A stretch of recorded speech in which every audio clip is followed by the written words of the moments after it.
Hi friends, ಎಲ್ರಿಗೂ ನಮಸ್ಕಾರ. Hobbies of Shubha ಚಾನಲ್ಗೆ ಪ್ರೀತಿಯ ಸ್ವಾಗತ. ಇವತ್ತಿನ ವಿಡಿಯೋದಲ್ಲಿ ತುಂಬಾನೇ ರುಚಿಯಾದಂತಹ ಹಾಗೆಯೇ ಆರೋಗ್ಯಕರವಾದಂತಹ ಬೆಲ್ಲದ ಸಬ್ಬಕ್ಕಿ ಪಾಯಸವನ್ನು ಮಾಡೋದು ಹೇಗೆ ಅಂತ ನೋಡ್ಕೊಳ್ಳೋಣ. ಚಾನಲ್ಗೆ ಹೊಸಬ್ರಾಗಿ ನೋಡ್ತಾ ಇದ್ರೆ ಪ್ಲೀಸ್ ಸಬ್ಸ್ಕ್ರೈಬ್ ಮಾಡ್ಕೊಳ್ಳಿ. ಹಾಗೆಯೇ ವಿಡಿಯೋ ಇಷ್ಟ ಆದ್ರೆ ಪ್ಲೀಸ್ ಒಂದು ಲೈಕ್ ಮಾಡಿ. ಸಬ್ಬಕ್ಕಿ ಪಾಯಸನ ಮಾಡೋದಿಕ್ಕೆ ಮೊದಲಿಗೆ ಸಬ್ಬಕ್ಕಿನ ನೆನೆಸ್ಕೋಬೇಕಾಗುತ್ತೆ. ನಾನು ಇಲ್ಲಿ ತೋರಿಸ್ತಿದ್ದೀನಲ್ಲ, ಈ ಒಂದು ಕಪ್ಪಲ್ಲಿ ಅರ್ಧ ಕಪ್ ಆಗುವಷ್ಟು ಸಣ್ಣ ಸಬ್ಬಕ್ಕಿನ ನಾನು ಒಂದೆರಡು ಸಲ ವಾಶ್ ಮಾಡಿಬಿಟ್ಟು ಒಂದು 2 ಗಂಟೆ ಟೈಮ್ ಇದನ್ನ ನೆನೆಸ್ಕೊಂಡಿದ್ದೀನಿ. 1 ಗಂಟೆ ಟೈಮ್ ಕೂಡ ನೆನೆಸ್ಕೋಬಹುದು, ಆದ್ರೆ ಬೇಯೋದಕ್ಕೆ ಸ್ವಲ್ಪ ಟೈಮ್ ತಗೊಳುತ್ತೆ. ಹಾಗಾಗಿ ಒಂದು 2 ಗಂಟೆ ಟೈಮ್ ಇದನ್ನ ನೆನೆಸ್ಕೊಂಡಿದ್ದೀನಿ. ಅರ್ಧ ಕಪ್ ಆಗುವಷ್ಟು ಸಬ್ಬಕ್ಕಿ ತಗೊಂಡ್ರೆ 1 ಕಪ್ ಆಗುವಷ್ಟು ನಾವಿಲ್ಲಿ ಬೆಲ್ಲನ ತಗೋಬೇಕಾಗುತ್ತೆ. ಮೊದಲಿಗೆ ಇವಾಗ ಬೆಲ್ಲನ ಕರ್ಗಿಸ್ಕೊಂಡು ಶೋಧಿಸ್ಕೋಬೇಕಾಗುತ್ತೆ. ಶೋಧಿಸ್ಕೊಂಡಾದ್ಮೇಲೆ ನೆಕ್ಸ್ಟ್ ಅದನ್ನ ಕುದಿಸ್ಕೋಬೇಕಾಗುತ್ತೆ. ಹಾಗಾಗಿ ನಾನು ಇಲ್ಲಿ ಬೆಲ್ಲನ ಕರಗಲಿಕ್ಕೆ ಇಟ್ಕೊಂಡಿದ್ದೀನಿ. 1 ಕಪ್ ಬೆಲ್ಲಕ್ಕೆ 3 ಕಪ್ ಆಗುವಷ್ಟು ನೀರನ್ನ ಹಾಕೊಂಡು ನಾವು ಇದನ್ನ ಕರಗಿಸ್ಕೋಬೇಕಾಗುತ್ತೆ. ಸಬ್ಬಕ್ಕಿ ಈ ಬೆಲ್ಲದ ಒಂದು ನೀರಿನಲ್ಲೇ ಬೇಯಬೇಕಾಗಿರೋದ್ರಿಂದ 1 ಕಪ್ ಬೆಲ್ಲಕ್ಕೆ 3 ಕಪ್ ಆಗುವಷ್ಟು ನೀರನ್ನು ಹಾಕೊಳ್ಳೇಬೇಕಾಗುತ್ತೆ. 1 ಕಪ್ ಆಗುವಷ್ಟು ಬೆಲ್ಲ ಹಾಗೇನೆ 3 ಕಪ್ ಆಗುವಷ್ಟು ನೀರು ಇವಿಷ್ಟನ್ನು ಕೂಡ ಹಾಕೊಂಡಾದ್ಮೇಲೆ ಬೆಲ್ಲನ ಚೆನ್ನಾಗಿ ಕರಗಿಸ್ಕೊಳ್ತಾ ಇದ್ದೀನಿ. ನೋಡಿ, ಇವಾಗ ಬೆಲ್ಲ ಪೂರ್ತಿಯಾಗಿ ಕರಗಿದೆ. ಇದನ್ನ ಇವಾಗ ನಾವು ಮತ್ತೊಂದು ಪಾತ್ರೆಗೆ ಶೋಧಿಸ್ಕೋಬೇಕಾಗುತ್ತೆ. ಬೆಲ್ಲದಲ್ಲಿ ಎಷ್ಟೇ ಪ್ಯೂರ್ ಆಗಿರೋ ಬೆಲ್ಲ ತಗೊಂಡ್ವಿ ಅಂದ್ರೂ ಅದ್ರಲ್ಲಿ ಸ್ವಲ್ಪನಾರು ಕಸ ಕಡ್ಡಿ ಕಲ್ಲು ಇದ್ದೇ ಇರುತ್ತೆ. ಹಾಗಾಗಿ ಒಂದ್ಸಲ ಈ ತರ ಶೋಧಿಸ್ಕೊಳ್ಳೇಬೇಕಾಗುತ್ತೆ. ನೋಡಿ, ಇವಾಗ ಶೋಧಿಸ್ಕೊಂಡಿದ್ದೀನಿ. ಇವಾಗ ಈ ಬೆಲ್ಲದ ನೀರ್ ಇದೆಯಲ್ಲ, ಇದನ್ನ ನಾವು ಕುದಿಸ್ಕೋಬೇಕಾಗುತ್ತೆ. ಈ ಬೆಲ್ಲದ ನೀರು ಯಾವಾಗ ಕುದಿಲಿಕ್ಕೆ ಸ್ಟಾರ್ಟ್ ಆಗುತ್ತೆ ಅವಾಗ ನಾವು ನೆನೆಸಿಟ್ಕೊಂಡಿದೀವಲ್ಲ ಆ ಒಂದು ಸಬ್ಬಕ್ಕಿನ ನೀರನ್ನೆಲ್ಲ ಪೂರ್ತಿಯಾಗಿ ಬಸ್ದು ಹಾಕಿ ಬರೀ ಸಬ್ಬಕ್ಕಿನ ನಾವು ಹಾಕೋಬೇಕಾಗತ್ತೆ. ಸಬ್ಬಕ್ಕಿ ಕೂಡ ಸೇರಿಸಿದ್ದಾದ್ಮೇಲೆ ಕಂಪ್ಲೀಟ್ ಆಗಿ ಈ ಸಬ್ಬಕ್ಕಿ ಬೆಲ್ಲದ ನೀರೊಳಗಡೆನೆ ಬೇಯಬೇಕು. ಒಂದು 2 ರಿಂದ 3 ನಿಮಿಷ ತಗೊಳ್ಳುತ್ತೆ. ನಾವಿಲ್ಲಿ ಒಂದು 2 ಗಂಟೆ ಟೈಮ್ ಸಬ್ಬಕ್ಕಿನ ನೆನೆಸ್ಕೊಂಡಿರೋದ್ರಿಂದ ಹೆಚ್ಚು ಟೈಮ್ ಹಿಡಿಯಲ್ಲ, ಇದು ಬೇಗನೆ ಆಗುತ್ತೆ. ನೋಡಿ, ಇವಾಗ ಲಿಡ್ ನ ಕ್ಲೋಸ್ ಮಾಡ್ಬಿಟ್ಟು ನಾನಿಲ್ಲಿ ಬೇಯಿಸ್ಕೊಳ್ತಾ ಇದ್ದೀನಿ.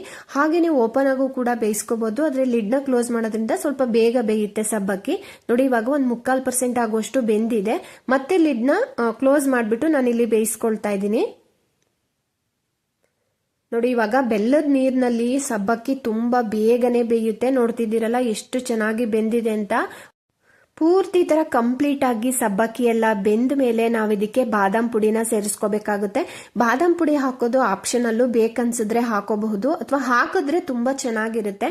ಹಾಗಾಗಿ ನಾನಿಲ್ಲಿ MTR ಬಾದಾಮ್ ಪುಡಿ ಇತ್ತು, ಅದನ್ನ 1 ಸ್ಪೂನ್ ಆಗುವಷ್ಟು ನಾನಿಲ್ಲಿ ಸೇರಿಸ್ಕೊಂಡಿದ್ದೀನಿ.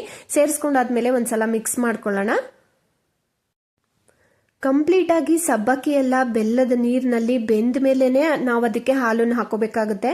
ಮುಂಚೆನೆ ನಾವೇನಾದ್ರು ಹಾಲಲ್ಲಿ ಸಬ್ಬಕ್ಕಿನ ಬೇಯಿಸ್ತೀವಿ ಅಂತ ಹೋದ್ರೆ ಹಾಲು ಒಡೆದೋಗೋ ಚಾನ್ಸಸ್ ಇರುತ್ತೆ. ಹಾಗಾಗಿ ನಾನಿಲ್ಲಿ ಪೂರ್ತಿಯಾಗಿ ಬೆಲ್ಲದ ನೀರಿನಲ್ಲೇ ಸಬ್ಬಕ್ಕಿನ ಬೇಯಿಸ್ಕೊಂಡು ಆಮೇಲೆ ಇದಕ್ಕೆ ಕೊನೆಯಲ್ಲಿ ಹಾಲನ್ನ ಸೇರಿಸ್ಕೊಳ್ತೀನಿ. ನೋಡಿ, ಮಧ್ಯದಲ್ಲಿ ಒಂದು 1/4 ಟೀ ಸ್ಪೂನ್ ಆಗುವಷ್ಟು ಏಲಕ್ಕಿ ಪುಡಿ ಕೂಡ ಸೇರಿಸ್ಕೊಂಡಿದ್ದೀನಿ ಫ್ಲೇವರಿಗೆ. ನೋಡಿ, ಇವಾಗ ಕಂಪ್ಲೀಟ್ ಆಗಿ ಎಲ್ಲವೂ ಕೂಡ ಬೆಂದಿದೆ. ಇವಾಗ ಸ್ಟವ್ ನ ಪೂರ್ತಿಯಾಗಿ ಆಫ್ ಮಾಡಿ ಇದಕ್ಕೆ ಹಾಲನ್ನ ಹಾಕೋಬೇಕಾಗುತ್ತೆ.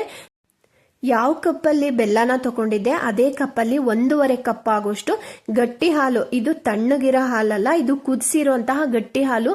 ಹಾಗೇನೆ ಇದು ಬಿಸಿಯಾಗಿದೆ ಹಾಲು, ತಣ್ಣಗಿರೋ ಹಾಲನ್ನ ಹಾಕಿಲ್ಲ, ಬಿಸಿಯಾಗಿರೋ ಹಾಲನ್ನ ಹಾಕೊಂಡು ಇಲ್ಲಿ ಮಿಕ್ಸ್ ಮಾಡ್ಕೊಳ್ತಾ ಇದ್ದೀನಿ.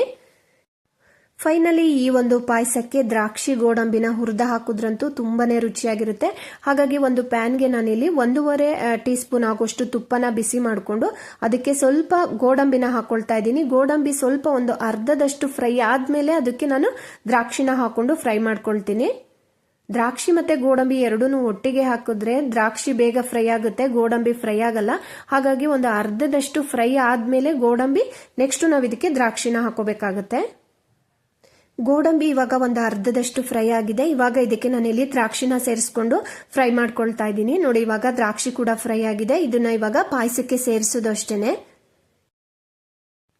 ಬಿಸಿ ಬಿಸಿಯಾದಂತಹ ಸಬ್ಬಕ್ಕಿ ಪಾಯಸದೊಳಗಡೆ ತುಪ್ಪದಲ್ಲಿ ಹುರಿದಿರುವಂತಹ ದ್ರಾಕ್ಷಿ ಗೋಡಂಬಿನ ಹಾಕೊಂಡು ತಿಂತಾ ಇದ್ರಂತೂ ಅದ್ಭುತ, ಅಷ್ಟು ಚೆನ್ನಾಗಿರುತ್ತೆ. ಮಾಡೋದು ತುಂಬಾನೇ ಈಸಿ ಇರುತ್ತೆ.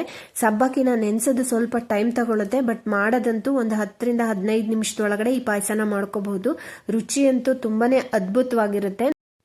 ಈ ಸಬ್ಬಕ್ಕಿ ಪಾಯಸ ಅಂತೂ ತಣ್ಣಗಾದ್ಮೇಲೂ ಕೂಡ ಇದೇ ಒಂದು ಕನ್ಸಿಸ್ಟೆನ್ಸಿನಲ್ಲಿರುತ್ತೆ. ಇನ್ ಕೇಸ್ ನಿಮ್ಗೆ ಏನಾದ್ರು ಸ್ವಲ್ಪ ಗಟ್ಟಿಯಾಗಿದೆ ಪಾಯಸ ಅಂತ ಅನ್ಸಿದ್ರೆ ಬಿಸಿ ಹಾಲನ್ನ ಹಾಕೊಂಡು ಮಿಕ್ಸ್ ಮಾಡ್ಕೋಬಹುದು. ನೋಡಿ, ಇವಾಗ ಇದನ್ನ ನಾನು ಬೌಲ್ಗಳಿಗೆ ಸರ್ವ್ ಮಾಡ್ತಾ ಇದ್ದೀನಿ. ಬಿಸಿ ಬಿಸಿ ಇರುವಾಗ್ಲೇನೆ ಕುಡಿದ್ರಂತೂ ತುಂಬಾನೇ ಚೆನ್ನಾಗಿರುತ್ತೆ. ಈ ಒಂದು ವಿಡಿಯೋ ನಿಮಗೆ ಸ್ವಲ್ಪನಾದ್ರೂ ಯೂಸ್ಫುಲ್ ಆಗಿದೆ ಅಂತ ಅನ್ಸಿದ್ರೆ ಪ್ಲೀಸ್ ಒಂದು ಲೈಕ್ ಮಾಡಿ. ಚಾನೆಲ್ಗೆ ಹೊಸಬ್ರಾಗಿ ನೋಡ್ತಾ ಇದ್ರೆ ಪ್ಲೀಸ್ ಸಬ್ಸ್ಕ್ರೈಬ್ ಮಾಡ್ಕೊಳ್ಳಿ. ಹಾಗೆಯೇ ಈ ಒಂದು ವಿಡಿಯೋನ ನಿಮ್ಮ ಫ್ರೆಂಡ್ಸ್ ಮತ್ತೆ ರಿಲೇಟಿವ್ಸ್ಗೂ ಕೂಡ ಶೇರ್ ಮಾಡಿ ನಮಗೆ ಸಪೋರ್ಟ್ ಮಾಡಿ. Thank you.